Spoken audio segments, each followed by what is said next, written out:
Congratulations. You drove through a mountain. I did. I'm sure in the miserable annals of the earth, you will be duly inscribed. I'm not worth it, Buckaroo. Forget about me. They'll never break me. Penny, you're off the phone. Come along. I'm bringing your overthruster. He'll come.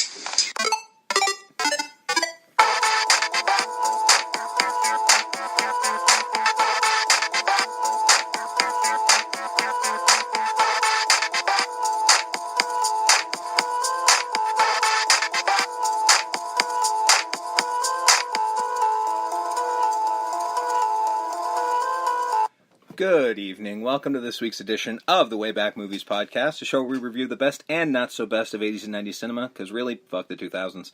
My name is Steve, and with me on this crazy journey, Justin. Doctor. And we're back. And so is our little musical intro. Yeah. I just decided, I feel like, we have it, we should probably use it once or twice. I don't know. We're back with something interesting. We watched a movie. I just love watching you, because just the visual of you processing, how do I describe said movie? Yeah. Which was how I felt watching the movie. I think I just watched a human being blue screen. Yeah. He just 404, not found. I don't know. This is a thing that happened, and I did watch it, and it was a thing. It was, in fact, a movie film. It was a film. It was shot on film, and it was shown to humans.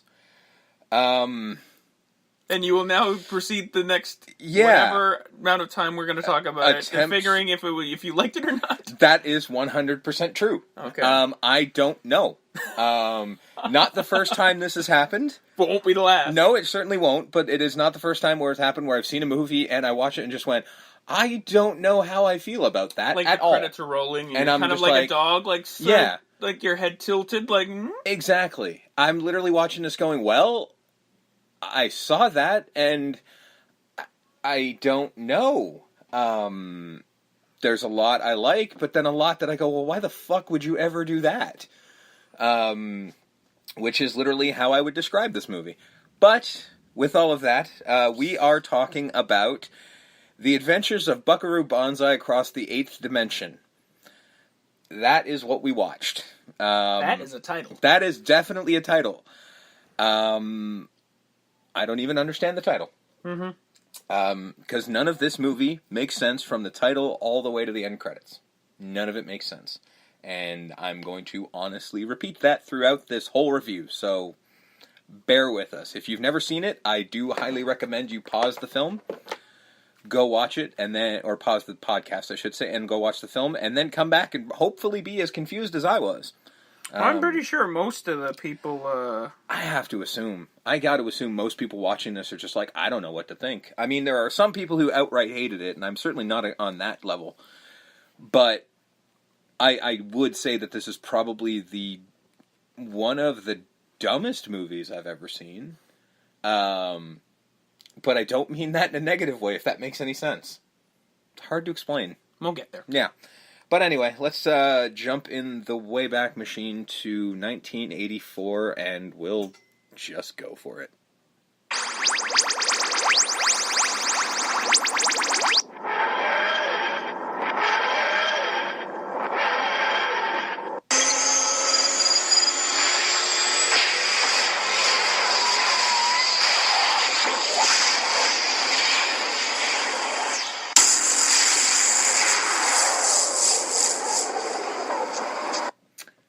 So here we are, in 1984. I am 2. Probably giving my parents a hard time, I would assume. Terrible 2s and all.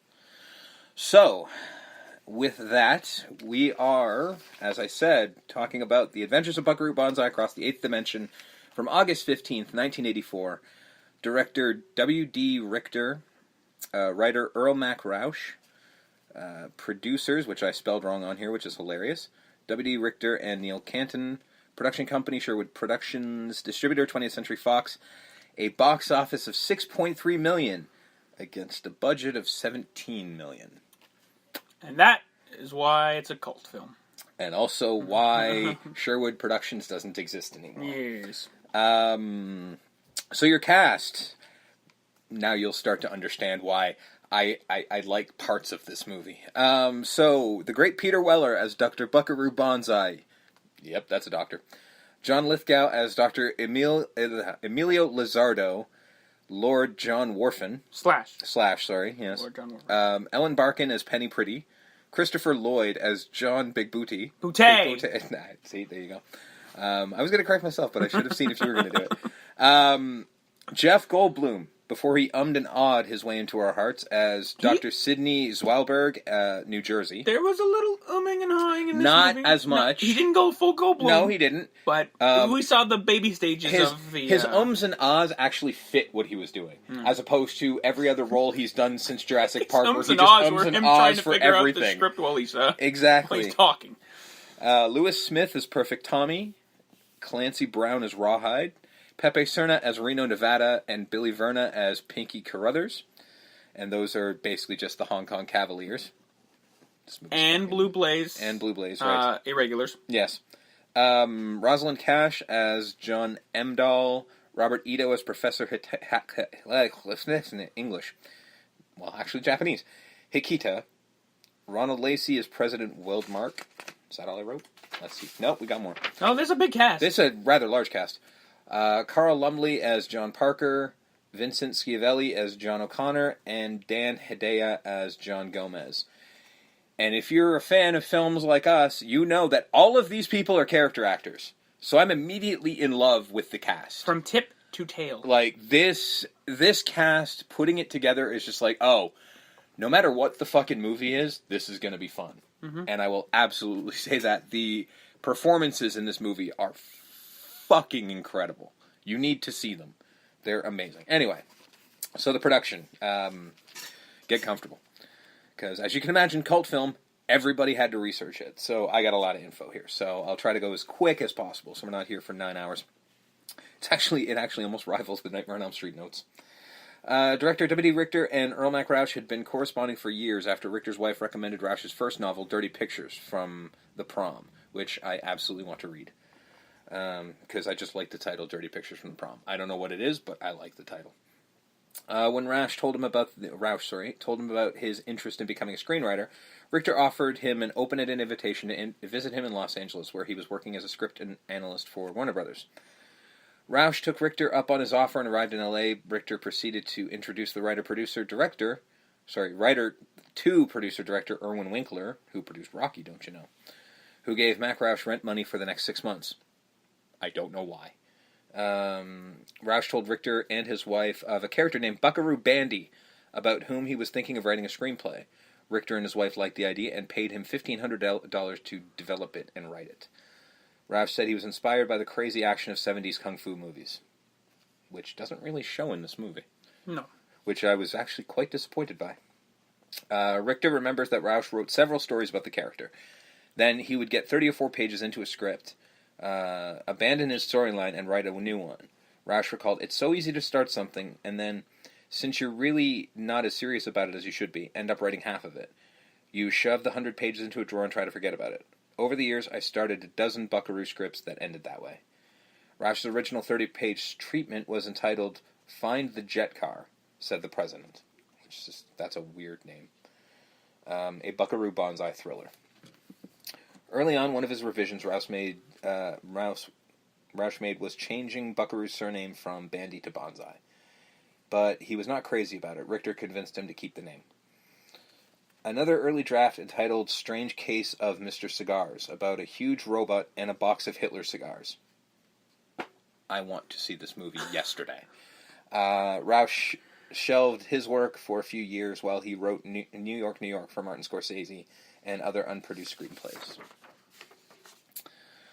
The Hong Kong Cavaliers also appeared in these early drafts. In 1980, Richter talked with producers Frank Marshall and Neil Canton about one of his screenplays. Out of the meeting, Canton and Richter formed their own production company and decided that Buckaroo Bonzai would be the first film under their supervision. Rauch wrote a 60-page treatment entitled "Lepers from Saturn."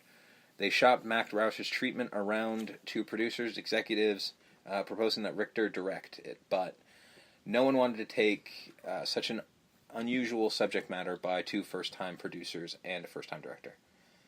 Canton and Richter contacted... Why can't I read today? Canton and Richter contacted veteran producer Sidney Beckerman at MGM UA, with whom Canton had worked before. Beckerman liked the treatment and introduced Richter and Canton to the head of the studio, David Begelman. Within 24 hours, they had a development deal. It took Roush over a year and a half to write the final screenplay. During this time, the lepers from the treatment became lizards and then lectoids from Planet 10. Much of the film's detailed character histories were taken from Roush's unofficial or unfinished Bonzai scripts. A writer's strike in 1981, which most of these things seem to be a problem, forced the project to be stuck in development for more than a year. Begelman left MGM as several of the projects had performed poorly at the box office. This put all his future projects, Buckaroo Bonzai included, in jeopardy. Begelman formed Sherwood Pictures and bought the Bonzai script from MGM. He took it to 20th Century Fox, who agreed to make it with a $12 million budget. Roush ended up writing 3 more drafts before they had a shooting script. When considering the role for Buckaroo Bonzai, Richter wanted an actor who could both look heroic, with grease all over his face, and project the kind of intelligence you would associate with a neurosurgeon and inventor. The studio, of course, wanted a recognizable actor, but Richter and Canton wanted it to cast a relatively unknown actor. Tom Hanks and Michael Keaton were considered for the role of Buckaroo Bonzai. I want Michael Keaton in this role like you fucking read about. Yeah, the Tom Hanks wouldn't work. Tom Hanks would not work. Michael Keaton would have been amazing. Like early 80s Keaton? Mm-hmm. That would have been amazing. Because, what was the name of that movie? Him in Japan, Oh, fuck. You know what I mean, though, Yeah, right? yeah. There's a movie. Look it up. Yeah. There's IMDb, folks. We got way too much to get into for me to do that. But something like that, Yeah. Richter had been impressed by Peter Weller's performance in Shoot the Moon and met with him. At first, the actor was hesitant to take the role because he was unclear on the overall tone of the movie. That will be a theme. Yep. Everyone who's given this script, spoilers, looks at it, reads it a bit, and goes, "What the fuck are we doing? What did I just read? Mm-hmm. I'll do it." Yeah. What did I just read? Actually, they didn't all. A lot of them had to be convinced. I know, a lot of them had to be coaxed. So Weller asked, would it be campy? Would it be a cartoon? Would it be sort of wacky, realistic film that would catch people sideways and not be a cartoon? Richter told Bonzai's story to Weller and convinced him to do the film. For the role of Dr. Emilio Lizardo, the studio wanted to cast an unknown actor, but Roush had written the role with John Lithgow in mind. Like Weller, Lithgow was not sure about the character, but Richter convinced him by claiming what a real feast for an actor this wonderful Jekyll and Hyde character was. He's not fucking lying. Lithgow told an interviewer, "This role, I completely went over the top. No shit." He went over the top and then jumped. Yeah, he learned to fly just so he could fly higher than the top. It was like there was no bit of scenery that was not chewed. Wow. For Lizardo's accent, Lithgow spent time with an Italian tailor at MGM and recorded his voice. He changed his walk to that of an old crab because my alien metabolism is supposed to be messed up. Sure. Sure, John. Sure, John. Whatever you say.